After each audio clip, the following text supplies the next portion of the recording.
네, 하나님의 말씀 오늘 보도록 하겠습니다. 오늘 저희가 볼 하나님의 말씀은 야고보서 5장 7절에서 11절까지의 말씀입니다. 야고보서 5장 7절에서 11절까지의 말씀 제가 봉독해 드리겠습니다. 그러므로 형제들아, 주께서 강림하시기까지 길이 참으라. 보라, 농부가 땅에서 나는 귀한 열매를 바라고 길이 참아 이른 비와 늦은 비를 기다리나니 너희도 길이 참고 마음을 굳건하게 하라. 주의 강림이 가까우니라. 형제들아, 서로 원망하지 말라. 그리하여야 심판을 면하리라. 보라, 심판주가 문 밖에 서 계시니라. 형제들아, 주의 이름으로 말한 선지자들을 고난과 오래 참음의 본으로 삼으라. 보라, 인내하는 자를 우리가 복되다 하나니 너희가 욥의 인내를 들었고 주께서 주신 결말을 보았거니와 주는 가장 자비하시고 긍휼히 여기시는 이시니라. 아멘. 1992년 10월 28일 하면 뭐 생각나는 거 없으십니까? 1992년 10월 28일. 이 다미선교회라고 하는 이 이단의 휴거 사건으로 한국 사회가 떠들썩했던 바로 그날입니다. 1992년 10월 28일 세계 종말과 함께 예수님이 공중에서 탁 재림하신다고, 그리고 믿는 자들은 공중으로 들려 올려진다는 이 휴거가 일어날 것이라 주장하며 한국 사회를 굉장히 큰 파장으로 이끌었던 바로 그 사건이 있었던 날입니다. 이 실제로 곧 휴거가 된다면서 이 가족도 버리고 직장도 그만두고 자신의 재산도 다 팔아서 교회에 바치는 그런 신도들이 그 당시에 참 많았다고 합니다. 저 때 제가 이제 초등학교 6학년이어서 기억이 좀 희미하긴 한데요. 어떤 산에 이제 꼭대기에 모여서 주 예수여 어서 오시옵소서를 외치며 기도하며 울부짖는 모습이 TV를 통해서 생중계되었었습니다. 그래서 제가 정말 밤 12시 정각에 예수님이 공중에서 내려오시나 안 오시나 이게 궁금해가지고 밤늦게까지 잠 안 자고 TV를 시청했던 그 기억이 저한테 있습니다. 그런데요, 그날 밤 12시가 되자 오라는 예수님은 안 오시고 수많은 경찰들이 와서 그 사람들을 싹 다 잡아갔던 그 모습이 제 머릿속에 아주 생생합니다. 그리고 세월이 꽤 흐르고 난 후에 이 이단에 관련돼서 취재한 시사 프로그램을 통해서 그날 휴거 사건의 자료 화면을 제가 TV에서 다시 한번 보게 되었습니다. 제가 어릴 때는 사실 아무 생각이 없었지만 이제 어른이 되어서 그들이 모여서 하늘을 향해 주여 주여 어서 오시옵소서를 외치며 기도하고 울부짖는 모습을 제가 다시 한번 보면서 한 가지 생각이 떠올랐습니다. 그날 1992년도 10월 28일 그날 예수님이 재림하길 간절히 바란 그들의 마음만큼은 정말 진심이 아니었을까? 예수님의 재림과 자신들이 휴거되기를 간절히 바라는 그들의 마음만큼 또한 이 땅에서의 그들의 삶이 혹시 너무나 고통스럽고 고난스러웠던 것은 아니었을까? 우리는요, 우리의 인생이 너무 힘들면 이 삶이 언제쯤 끝날려나, 예수님은 언제쯤 오시려나, 이렇게 우리의 삶의 종말을 우리는 생각하게 됩니다. 이 마라나타라는 말을 들어보셨죠? 찬양에도 있습니다. 이건 아람어인데요. 아람어로 우리 주여 오시옵소서라고 의미를 가진 그런 단어입니다. 성경에는 고린도전서 16장 22절에 딱 한 번 이 마라나타라는 말이 언급되어 있습니다. 그러나 이 말은 이 매일 초대교회 성도들의 기도문과 서로 만날 때마다 하는 인사말로 이 마라나타라는 말이 사용되었다고 합니다. 이 인사말은 예수의 믿음을 가지고 옳은 길을 가는 성도들에게는 아마 격려의 의미로, 때로는 잘못된 길을 가는 성도들에게는 경고의 의미로 사용되었을 겁니다. 그러나 무엇보다 이 인사말은 예수님이 빨리 다시 오셔서 지금 내가 겪고 있는 여러 가지 핍박으로 인한 고난의 시간이 조금 빨리 끝나기를 간절히 바라는 그들의 마음을 우리에게 전달해 줍니다. 만약 그들이 삶이 너무나 평온하고 평탄했다면, 행복했다면 과연 그들이 마라나타라는 말로 인사말을 사용했을까요? 그토록 간절히 예수님의 재림을 그들이 기다렸을까요? 아마 그렇지 않았을 겁니다. 여러분은 주님이 다시 오시는 그 날을 기다리며 살고 계십니까? 저는 오늘 말씀을 묵상하면서요, 한 가지 궁금증이 생겼습니다. 과연 지금 한국이나 미국에서 살고 있는 이 그리스도인들 중에 예수님이 다시 오기를 손꼽아서 기다리는 사람이 과연 몇 명이나 될까라는 궁금증이었습니다. 여러분, 만약 오늘 10월 26일 밤 12시 정각에 예수님이 재림하신다면 그 소식이 엄청 설레고 기다려질 것 같으십니까? 아니면 마음속에 올해 말고 내년에 오시면 안 되나? 올해 연말에 유럽 여행 가기로 약속돼 있는데, 내년에 지금 새 집에 입주할 예정인데, 올해 말에 그 테슬라에서 신차가 나오는데 그거는 한번 타보고 그러고 가야 되는데 몇 달만 조금 늦게 오시면 안 되나? 라는 생각이 드시나요? 아마 대부분의 그리스도인들은 이와 같은 생각을 하지 않을까 싶습니다. 저 역시도요, 예수님이 만약에 오늘 밤에 오신다라고 하면 내년은 아니더라도 다음 주에 오시면 안 되나? 그런 생각이 머릿속에 스쳐 지나갔습니다. 왜냐하면요, 아직 하고 싶은 게 많은데 라는 생각이 들기 때문이죠. 우리가 아무리 그리스도인으로서 이 땅에서의 삶이 힘들다라고 해도 당장 오늘 예수님의 재림을 원할 정도로는 우리가 힘들지 않다는 것을 보여주는 것입니다.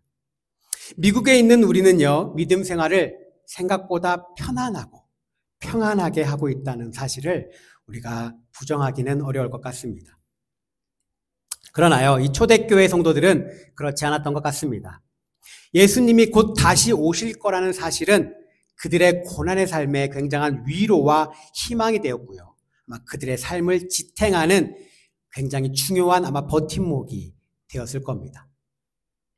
그리고 오늘 본문 말씀의 대상이 바로 이 흩어져 있는 유대인 그리스도인들 역시 예수님이 곧 다시 오실 것이라는 희망이 그들의 고난의 삶을 지탱하는 버팀목이 되었던 것 같습니다.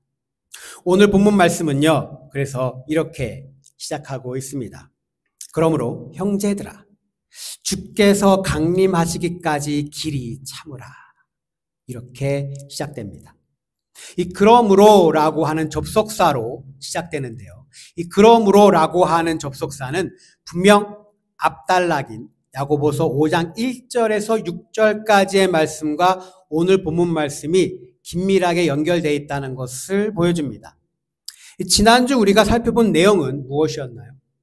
이 부한 자들의 착취와 억압, 그리고 모함으로 인해서 이 억울함에 이 잠을 이루지 못하는 이 성도들에 대한 야고보의 위로와 그들을 억울하게 만든 부한 자들에 대한 심판에 관련된 것이었습니다.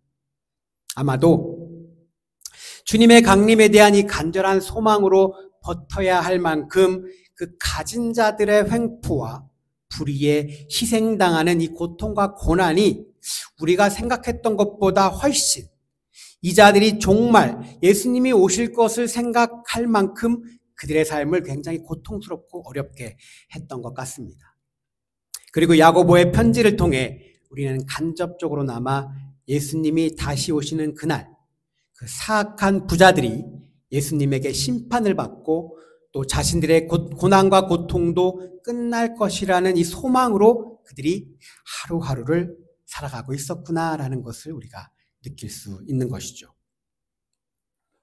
오늘 말씀에서 야고보는 주님의 강림이 가까이 왔음을 강조하고 그 사실을 오늘 말씀에서 여러 번 리마인드 시키고 있습니다. 그러면서요, 그들에게 한 가지를 강력하게 지금 오늘 말씀에서 권면하고 있습니다. 오늘 본문 말씀인 5장 7절에서 11절까지를 보다 보면 야고보가 여러 번 반복적으로 언급하는 단어가 있습니다. 그게 과연 무엇일까요? 바로 7절에는 길이 참으라, 8절에서 길이 참아, 10절에 가면요 오래 참음, 마지막 11절에는요 인내입니다. 오늘 본문 말씀에서 야고보는요 부자들에 의해 죽고 싶은 마음이 들 정도의 지금 고난 중에 있는 성도들에게 주님이 곧 오실 것이니 그때까지만 참고 견디라, 이렇게 얘기하고 있는 것이죠. 야고보의 마음을 전달하고 있는 것입니다. 지난주 말씀에서는요 부한 자들에 대한 이 시원한 분노, 야고보의 시원한 분노를 통해서 성도들의 마음을 위로했죠. 이번 주 말씀에서는요 야고보는 잘 견디고 있는 성도들을 격려하고 곧 오실 주님을 소망하며 핍박 속에서 그 마지막까지 잘 견딜 수 있게 3명의 인내 예를 들어서 오늘 용기를 불어넣어주고 있습니다. 오늘 본문 말씀 7절을 우리가 다시 한번 보겠습니다. 그러므로 형제들아, 주께서 강림하시기까지 길이 참으라. 보라, 농부가 땅에서 나는 귀한 열매를 바라고 길이 참아 이른 비와 늦은 비를 기다리나니. 누구의 인내를 언급하고 있습니까? 야고보는 첫 번째로 농부의 인내를 이야기하고 있습니다. 이 농부는요 씨를 뿌린 후 추수할 때까지 쭉 기다림이 필요합니다. 이른 비도 내려주어야 싹도 트고요, 늦은 비도 와야 열매라는 결실을 맺을 수가 있습니다. 그런데 우리가 여기서 놓치지 말아야 할 한 가지 중요한 사실이 있습니다. 농부들은요 씨를 뿌리고 귀한 열매를 맺기 위해 매우 중요한 이른 비와 늦은 비를 기다리지만 이 비를 내리도록 하는 것은 그들 능력 밖의 일이라는 겁니다. 한국 사람들이 미국에 와서 살다 보면 자연스럽게 인내심이라는 것이 생기는 것 같습니다. 처음 미국 와서 살다 보면 이 모든 느려 터진 이 서비스에 아주 복장이 터질 것 같은 마음이 들 때가 참 많습니다. 예전에 비하면 미국도 참 많이 빨라졌다라고 말하기도 하지만 제 생각에는 우리의 인내심이 많이 좋아져서 그런 게 아닐까라는 생각도 들기도 합니다. 사실 여전히 미국은요 많이 느립니다. 특히 이 DMV하고 이 소셜 오피스의 이 느린 행정 서비스는 이 미국의 양대 산맥 쌍두마차라고 볼 수 있을 겁니다. 일단 그곳에 발을 디디면 수많은 사람들이 대기하고 있죠. 그러면서 하염없이 내 이름과 내 번호가 불리기를 우리가 기다려야 합니다. 이 면허증을 받거나 소셜 관련 서류를 처리하는데 정말 거짓말 하나 보태지 않고 기본 3시간에서 4시간은 우리가 기다려야 합니다. 더 기다리시는 분들도 있고 그날 해결을 못해서 그 다음날 다시 오시는 분들도 제가 본 적이 있습니다.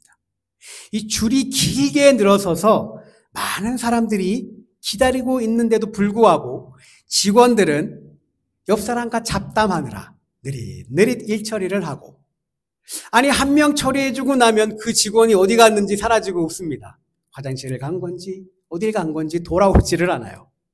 자, 미국에 와서 초반에는 정말 답답하고 짜증이 막 확 밀려올 때가 많았습니다. 그런데요, 제가 어느 날 그곳에 앉아서 주위를 이렇게 둘러보니 미국 사람 누구 하나 불평 불만 없이 짜증도 안 내고 책을 보거나 옆 사람과 대화를 하며 너그럽고 여유 있게 자신의 순서를 기다리고 있는 이 평온한 사람들의 모습을 제가 보게 되었습니다. 그러면서요, 제 나름대로 한 가지를 깨닫게 되었습니다. 내가 이 자리에서 짜증을 내고 화를 낸다고 해서, 불만과 불평을 토로한다고 해서, 조급해한다고 해서 내 순서를 앞당길 수는 없다는 겁니다. 접수를 한 이유는 내가 할 수 있는 일은 그 다음부터 없다는 것이죠. 내가 할 수 있는 영역도 아닙니다. 내가 할 수 있는 것은 그저 내 순서가 될 때까지 인내하며 기다려야 하는 것, 그것뿐인 것이죠. 우리는요, 자주 우리가 할 수 있는 영역이 아닌 것까지 우리는 조급해합니다. 농부가요, 조급하게 군다고 자신의 수확을 앞당길 수 있는 것이 아닙니다. 그리고 농부가 조급해한다고 해서 오지 않는 비가 내리는 것도 아닙니다. 농부가 할 수 있는 것은 오직 하나님이 정해주신 그때에 내리는 그 비를 인내하며 기다리는 것밖에는 없다는 것이죠. 하나님이 정하신 때는 우리가 조급해한다고, 우리가 하나님께 불평하고 짜증을 낸다고 해서 앞당길 수 있는 게 아니라는 겁니다. 야고보는 농부가 수확 시기를 자기 마음대로 앞당길 수 없듯이 너희들이 지금 고난으로 인해 주님이 빨리 오기를 바라지만 그 성도들에게 주의 강림의 날 또한 어떠한 방법으로도 앞당길 수 없음을 지금 오늘 본문에서 말하고 있는 것이죠. 그래서 야고보는요, 오늘 말씀 8절에서 이렇게 말합니다. 너희도 길이 참고 마음을 굳건하게 하라. 주의 강림이 가까우니라. 주님이 이제 곧 오실 것이니 조금만 참고 기다리면 된다라는 것이죠. 믿음을 가지고 마음을 굳건해 하고 이 고난을 잘 참아내기를 바라는 야고보의 마음이 8절에 묻어나 있습니다. 그러나요, 정말 우리는 하나님의 때를 알 수가 없습니다. 오늘 말씀이 기록된 때로부터 지금 무려 2000년이 지난 지금 그들이 그렇게 바라던 예수님은 아직 오시지 않았습니다. 만약 야고보가 하늘에서 우리 이 땅의 소식을 접할 수 있다면 아마 이렇게 말했을 것 같습니다. 아직도 안 왔어? 아직도 안 왔어? 곧 주님이 강림할 거라고 강조했지만, 그리고 그렇게 그들에게 강조했던 자신의 말이 조금 아마 무안하고 머쓱하게 느껴질 것 같습니다. 이렇듯 하나님의 시간과 때는요, 우리가 알 수가 없습니다. 우리가 할 수 있는 것은 그저 인내하며 기다리는 것뿐입니다. 우리 눈에 2000년이란 시간은 사실 굉장히 긴 시간입니다. 그런데요, 우리 지구가 속해 있는 이 우리 은하에서 가장 가까운 은하는 바로 안드로메다 은하라고 합니다. 안드로메다 은하는요, 우리 은하로부터 무려 250만 광년이 떨어져 있다고 해요. 즉, 오늘 밤 우리가 하늘에서 보게 되는 그 안드로메다 은하는 지금으로부터 250만 년 전의 모습을 우리가 보고 있다는 겁니다. 그렇다면 여러분, 과연 하나님에게 있어 2000년이라는 시간이 과연 긴 시간일까요? 우리가 과연 하나님의 시간을 예상할 수 있을까요? 조급해하는 우리의 마음도 어찌 보면 하나님의 시간 앞에서는 굉장히 교만한 모습일 수도 있습니다. 우리가 할 수 있는 것은 하나님이 정해놓으신 그 나의 시간표에 나의 발걸음을 맞추며 인내하며 살아가는 것, 그것뿐인 것이죠. 그렇다면 한 가지 생각이 듭니다. 우리가 할 수 있는 것이 없으니 그럼 아무것도 하지 말고 침묵하며 어려움을 잘 버티며 예수님이 다시 오길 가만히 기다리기만 하면 그럼 되는 것인가? 가만히 참고 기다리는 것, 그것이 성경에서 말하는 인내의 참 모습인가? 야고보는 오늘 말씀에서 아니다 이렇게 말합니다. 10절을 보면요, 야고보가 이렇게 말합니다. 형제들아, 주의 이름으로 말한 선지자들을 고난과 오래 참음의 본으로 삼으라. 야고보는요, 선지자들을 인내의 본으로 삼으라 이렇게 성도들을 권면합니다. 다시 말하면 인내는 이 선지자들과 같이 해야 한다라는 말이죠. 이 선지자는 하나님의 말씀을 하나님의 백성에게 전하는 역할을 맡은 사람들입니다. 그들의 잘못을 지적하고 그들의 죄에 대한 심판을 선언하며 하나님께 다시 돌아오라고 호소하는 그런 역할을 맡은 사람들이죠. 그들에게 있어서 이 핍박이란 것은 필수 불가결한 것이었습니다. 이 하나님의 말씀을 올바로 전했던 선지자 치고 핍박을 받지 아니한 선지자는 없었습니다. 예를 들어서 이 선지자 예레미야는 그가 여호와의 이름을 말하는 것을 중지시키기 위해 그의 고향 사람들이 그를 잡으러 다녔습니다. 그리고 구타도 당하고요.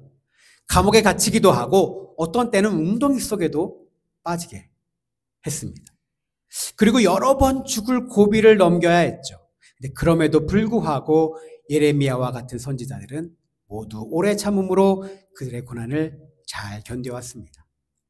그리고 한 가지 더 중요한 사실이 있습니다.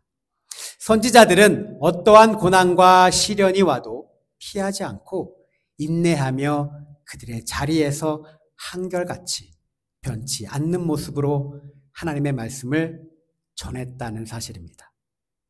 단지 고난을 견디고 버틴 것이 아닌 인내하며 그들의 자리에 머무르며 그들의 책무를 충실히 다 했다는 겁니다. 오래 참음 그리고 인내라고 하는 단어는 한국말로 보면은 같은 의미로 사용되어집니다. 그러나 헬라어 원어에서는요, 두 단어를 구분해서 사용하는데요. 아까 저희가 봤듯이 7절과 8절에 길이 참다, 그리고 10절에 오래 참다라는 헬라어는 마크로디미아라고 하는 단어입니다. 근데 이 단어는요, 노함, 분냄을 자제하고 멀리하다라고 하는 의미를 담고 있습니다. 그런데요, 11절에 인내라고 하는 단어는 헬라어로 휘포모네라고 하는 단어를 번역한 의미입니다. 이 단어의 원 의미는요, 같은 장소에 그대로 머물러 있다라는 의미입니다. 즉, 시련이 와도 고난이 찾아와도 다른 곳으로 도망가지 않고 한결같이 변치 않는 모습으로 자신이 있어야 할 그 자리에 머물면서 자신의 책무를 다하며 버텨내고 견뎌내는 것, 바로 그것을 의미한다는 것이죠. 농부가 씨를 뿌리고 아무것도 하지 않고 막연히 이른 비와 늦은 비를 기다리는 것이 아닙니다. 농부는요, 아침에 일어나서 밭을 돌보고 비료를 주고 잡초를 제거해주며 자신이 할 수 있는 일을 한결같이 변치 않게 지속적으로 하며 하나님이 주실 비를, 그 때를 기다리는 것입니다. 비가 오지 않는 고난이 찾아온다고 해도 농부는 자신의 밭을 그냥 두는 것이 아니라 한결같이 변치 않게 본인이 하는 일을 계속 해 나가면서 그 비를 기다린다는 겁니다. 견딜 수 없는 고난에 예수님의 다시 오심을 소망하며 그냥 멍하니 앉아서 그것을 버텨내고 기다리는 것이 아니라 한결같이 변치 않는 모습으로 나에게 주어진 이 자리에서 하루하루 내가 해야 할 일, 하나님이 주신 나의 소명, 그 사명을 최선을 다하며 예수님을 기다리는 것이 바로 야고보가 오늘 우리에게 말하는 인내의 진정한 의미인 것입니다. 신약 성경의 헬라어 문화권에는요, 두 개의 시간 개념이 존재합니다. 바로 크로노스와 카이로스라고 하는 두 개의 시간인데요. 두 단어 모두 시간을 의미합니다. 그렇지만 완전히 다른 개념을 가지고 있는 그런 단어입니다. 이 크로노스라고 하는 단어는요, 인간의 시간을 의미합니다. 지금도 흘러가고 있는 이 물리적 시간을 의미하는 것이죠. 즉, 몇 시, 며칠, 몇 년 같이 시계나 달력으로 계산되는 그 시간 개념을 크로노스의 시간이라고 말합니다. 그러니까 매일 시계가 표시해주는 그 시간입니다. 인간의 성장, 역사의 진행, 인간의 시간적 진행 모두 크로노스의 시간 속에서 일어나고 있죠. 우리도 지금 크로노스의 시간을 살고 있습니다. 그런데요, 이 카이로스는 좀 다릅니다. 카이로스의 시간은 인간이 측정할 수 없는 특별한 의미가 부여된 시간을 말합니다. 즉, 카이로스는요, 우리가 말하는 바로 그 하나님의 때, 그걸 말하는 겁니다. 하나님의 때. 즉, 하나님의 뜻이 성취되어지는 그 시간, 하나님이 새로운 일을 시작하는 그 순간, 즉 하나님의 시간을 말합니다. 이 카이로스의 시간은요, 인간이 알 수도 계산할 수도 없는 오직 하나님의 시간표대로 이루어지는 시간, 그것이 바로 카이로스의 시간입니다. 하나님께서는요, 아브라함에게 너의 후손을 통해 큰 민족을 이루어 주실 것을 약속하십니다. 그때가 아브라함의 나이 75세였습니다. 그리고 그 약속이 성취되기까지는 무려 몇 년이 흘렀습니까? 25년이라는 시간이 흘렀습니다. 25년, 이것이 바로 크로노스의 시간, 바로 인간의 기다림의 그런 시간입니다. 그런데 아브라함은 그것을 인내하지 못하고 조급함에 결국 하갈을 통해서 이스마엘을 낳게 되죠. 그러나 인간적으로는 불가능해 보이는 아브라함의 나이 100세 나이에 이삭을 낳게 되었습니다. 그리고 바로 그때, 이삭을 낳은 그때, 바로 그때가 하나님이 정하신 때, 하나님의 카이로스의 시간이었다는 겁니다. 크로노스의 시간 속에서 살아가던 아브라함이 하나님의 때, 즉 하나님의 카이로스의 시간을 경험하게 되는 이 결정적인 순간이었습니다. 오늘 본문 말씀 마지막 11절에서 야고보는 인내하는 자가 복되다라고 말하며 인내로 인해 복을 받은 자의 예로 욥을 언급하고 있습니다. 욥은 어느 정도 자신의 고난을 잘 인내한 것 같아 보이지만 사실 욥기를 읽다 보면 우리가 보게 됩니다. 자신의 출생을 자주 저주하기도 했고요. 자신이 처해 있는 이 비참함을 환경으로 돌리기도 했고요. 그리고 왜 이유 없이 자신만 고난받아야 하냐며 하나님께 불평불만도 심하게 늘어놓기도 합니다. 그렇다면 왜 야고보는 복이 되는 인내의 대표적인 예로 욥을 언급했을까요? 분명 욥은 고난을 인내로 이겨낸 후 처음 잃어버린 재물을 2배로 돌려받게 되었습니다. 그리고 또한 다시 새롭게 10명의 자녀를 얻게 되었죠. 사실 욥은 고난 중에도 인내한 모범을 보인 최적의 인물이긴 합니다. 그리고 인내로 복을 받은 자로 손색이 없는 것도 사실이죠. 그러나 저는 욥이 고난을 인내로 극복한 후 2배의 물질의 축복을 받은 것보다 더 큰 인내의 복이 있다고 생각합니다. 바로 하나님께서 고난의 끝에 욥을 직접 찾아와 모든 말씀을 마친 후 욥기의 마지막 장인 42장 5절에서 욥이 이렇게 고백하고 있습니다. 욥이 고백합니다.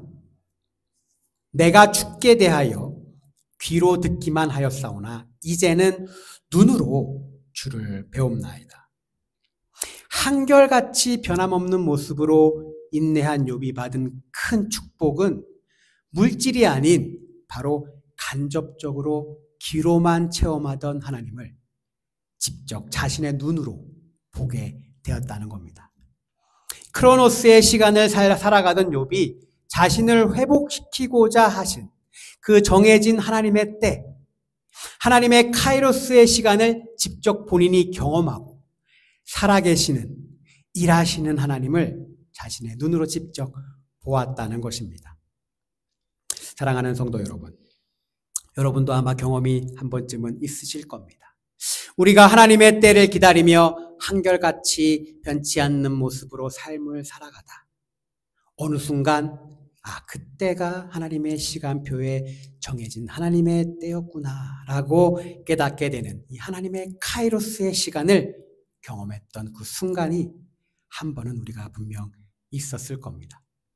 아브라함도 욥도 그랬듯이 우리의 크로노스의 시간과 하나님의 카이로스의 시간이 일치하는 그 순간 우리는 하나님을 내 눈으로 직접 보게 된다는 겁니다.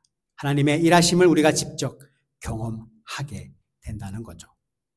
우리가 고난 중에도 한결같이 변치 않는 모습으로 길이 참고 인내하며 살아갈 때 우리가 받게 되는 가장 큰 복은요, 귀로만 듣던 하나님을 내 눈으로 직접 보게 된다는 것. 하나님의 일하심을요, 내 눈으로 직접 경험하게 된다는 것. 바로 그것입니다. 말씀 속에만 존재하던 그 하나님이 나의 삶 속에도 존재하신다라는 그 사실을 깨닫고 경험하는 것. 그것이 바로 인내의 복이라는 것이죠. 야고보와 그 당시의 성도들이 그토록 바라던 그 하나님의 때, 카이로스의 시간, 예수님의 재림은요, 사실 아직 오지 않았습니다. 우리가 아무리 조급해 한다고 해서 하나님의 때가 빨리 오는 것이 아닙니다. 하나님의 시간표에 표시되어 있는 그때, 카이로스의 시간이 되면 그때 이루어질 것입니다. 우리의 영역도 아니고요. 우리가 할 수 있는 것도 아니라는 것을 우리가 알아야 하는 것이죠. 우리가 해야 할 일은 하나님의 카이로스의 시간을 기다리며 한결같이 변치 않는 모습으로 하나님을 예배하고 찬양하고 우리에게 주어져 있는 일상을 묵묵히 잘 살아나가면 되는 것입니다. 하나님을 앞서가려고 하지 않고 하나님의 시간표에 따라 하나님의 뒷모습을 쳐다보며 천천히 인내하며 걸어가면 되는 것입니다. 그러면 반드시 우리는 하나님의 카이로스의 시간을 만나게 될 것이고 그것을 통해 하나님이 내 삶에서 일하고 계시는구나 라는 것을 우리가 경험하게 될 것입니다. 하나님께서 하박국 선지자에게 하신 말씀을 보며 오늘 말씀을 마치고자 합니다. 하박국 2장 3절의 말씀입니다. 이 묵시는 정한 때가 있나니 그 종말이 속히 이르겠고 결코 거짓되지 아니하리라. 비록 더딜지라도 기다리라. 지체되지 않고 반드시 응하리라. 아멘. 비록 더딜지라도 하나님은 우리 삶에서 반드시 하나님의 카이로스의 시간을 응하실 것입니다.